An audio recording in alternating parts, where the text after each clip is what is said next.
The presidency as represented in the Constitution, the power of the bully pulpit, the ever-growing complexity of the country, and the varied and increasing demands of the people, we might ask, does the 21st century presidency work? There are a few ways to think about what it really means for the presidency to work, depending on how we view the role of the presidency itself. One might say that the system is working if presidents can check the boxes that I mentioned a few minutes ago in Article 2 of the Constitution.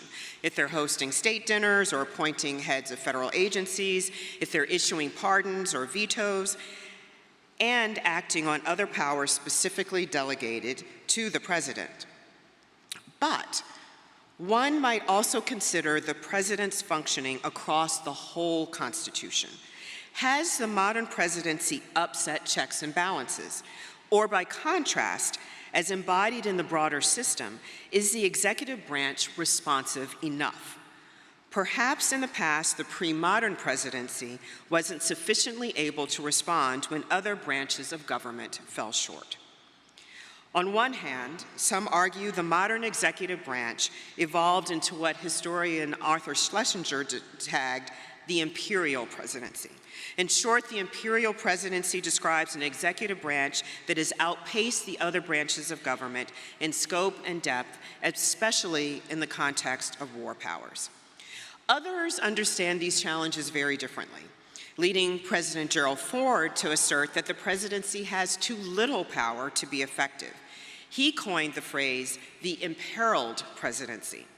This Goldilocks, too much, too little, just right debate requires us to understand that the challenges facing the executive branch today did not happen in a vacuum. Rather, they coincide with and are in part due to a receding and inefficient Congress, belabored by partisan gridlock and inaction, and a demanding public that increasingly wants a strong leader.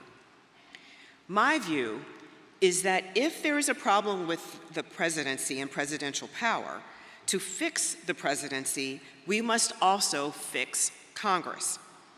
That's a tall order.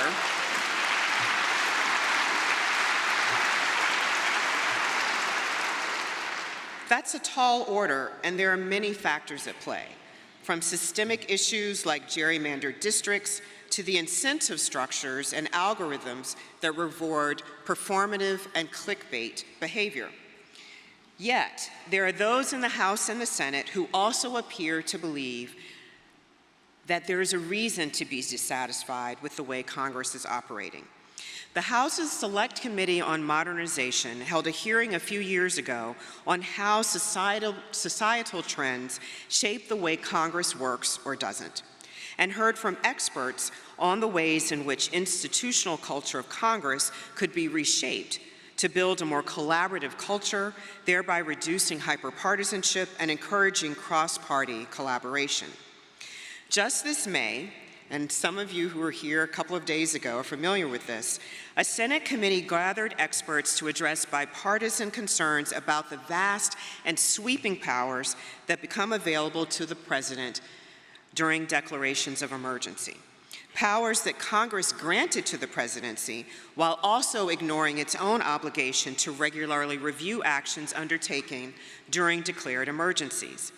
This highlights at least some desire on the part of Congress to restore its role as a check on executive power. As Elizabeth Guatine from the Brennan Center, again, who many of you heard from recently, noted before the Senate committee, presidents during declarations of national emergencies have extraordinary discretion. They could freeze private assets without judicial process, shut down communications infrastructure, control domestic transportation, and even suspend the prohibition on government testing of chemical and biological agents on unwilling human subjects. Now, no president has done this so far, but reliance on presidential self-restraint is poor security.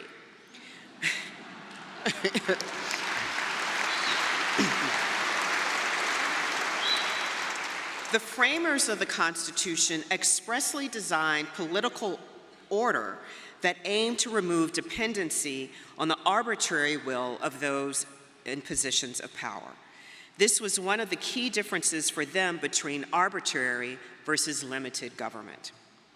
The presidency works best when situated in its broader institutional context, in which Congress is sometimes its adversary, but sometimes its partner. Today's big challenges require multiple points of input and multiple moments of argument and advocacy, and negotiation and compromise. Our complex system of government is actually what is needed to meet complex challenges. And something for all of us as well. As you're thinking about your vote this fall, and as you get your neighbors, please, to start thinking about the presidency, I ask you to consider this. Your vote for Congress matters a great deal in terms of how the presidency works, how well our system works. While so much media focus will be on the presidential election in the coming months, do not lose sight that your member of Congress is a player on our constitutional team, and their role can impact the functioning of the presidency. I would make a sports analogy here, but I can feel my husband kind of twitching sitting over there, so I'm not going to do that. Your vote might be based on issues, or it might be based on party affiliation, but please add one more criterion to your list. What role will your senator or House member play with regard to the presidency? Will they obstruct? Will they fawn? Or will they disagree and limit when they must, and engage and compromise when they can?